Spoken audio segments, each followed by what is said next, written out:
Hello दोस्तों, नमस्ते, good morning, सुप्रभात। आप सभी लोगों को मेरा प्रणाम। मैं रजनी नेगी और मैं आज भागवत कथा में जा रही हूँ और भागवत कथा का आज तीसरा दिन है और जा रही हूँ भागवत कथा में और आपको वहाँ का नज़ारा दिखाती रहूँगी। और जा रहे हम कथा में। ताई जी भी मिल गई मुझे। 3 बज गया, 2 बजे से कथा शुरू थी। दुर्योधन का स्वभाव नहीं बदला क्योंकि इसका नेचर ही ऐसा था। क्या कह रहा है कि वो पांडवों का नाश क्यों नहीं हुआ, इस बात का दुख है। अश्वत्थामा ने कहा कि महाराज जीवन भर आपका नमक खाया है, आप चिंता मत करो, अभी जाता हूँ 5 पांडवों में से एक को तो मार के ले आऊंगा, उसको देखकर आप आराम से मरना।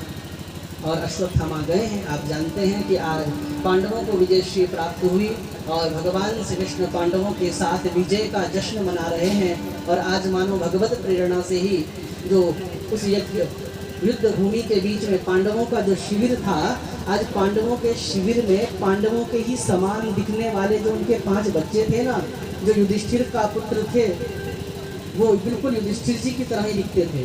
जो अर्जुन के पुत्र थे वो अर्जुन की तरह दिखते थे, भीम के पुत्र भीम की तरह दिखते थे। तो आज 5 पांडव पुत्रों ने कहा आज हम अपने पिताजी की सैया में सोएंगे, हम तो पिताजी के बिस्तर में सोएंगे।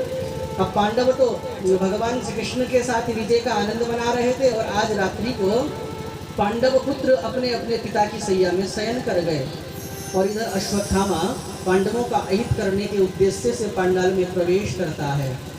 सोचता है दिन में प्रवेश करूंगा तो पकड़ा जाऊंगा, तो इसलिए काका उलूकन न्याय से उन्होंने क्या किया, रात्रि होने की प्रतीक्षा करी और रात्रि के अंधकार का लाभ उठाते हुए अश्वत्थामा पांडाल में प्रवेश करता है।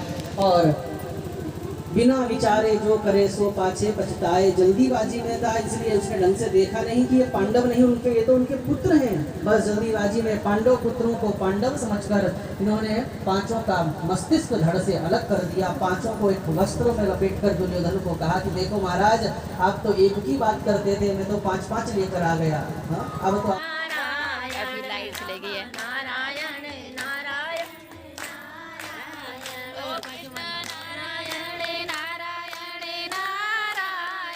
कृष्ण नारायण नारायण नारायण नारायण नारायण नारायण श्रीमन नारायण नारायण नारायण। प्रभु तुम्हें छोड़ के जाऊंगा कहाँ पे, मैं तो आन पड़ा हूँ तेरे, मैं तो आन पड़ा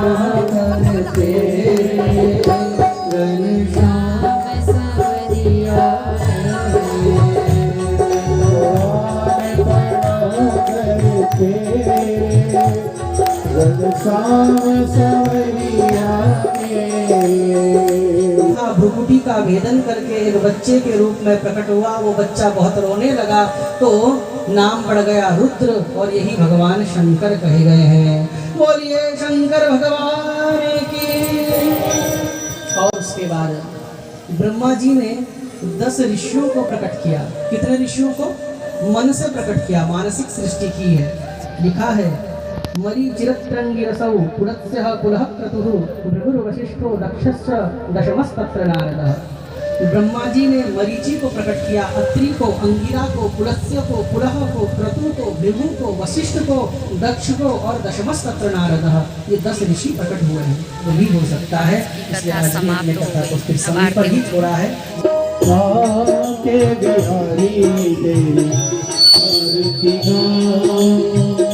आरती गाऊं, प्यार तुमको मनाऊं, प्यारी बंसी मेरो मन मोहे, प्यारी बंसी मेरो मन मोहे, एक छवि को मैं तो बनी जाऊं, जीवन धन हो, प्यारी छवि को तेरी मन में बसाऊं, हरी तेरी आरती गाऊं, रमण बिहारी तेरी आरती गाऊं, हरी तेरी बस कथा समाप्त हो गई है, अब चलते हैं घर की ओर। अब मैं घर पे पहुंच चुकी हूं और कथा समाप्त हो गई है, घर पे पहुंच गई मैं। और आप लोगों को पूरा वीडियो मैंने दिखा ही लिया, कीर्तन भजन जो भी हुआ शॉर्ट से शॉर्ट बनाया मैंने और आप लोगों को दिखा दिया और कथा समाप्त हो गई। बाय बाय दोस्तों।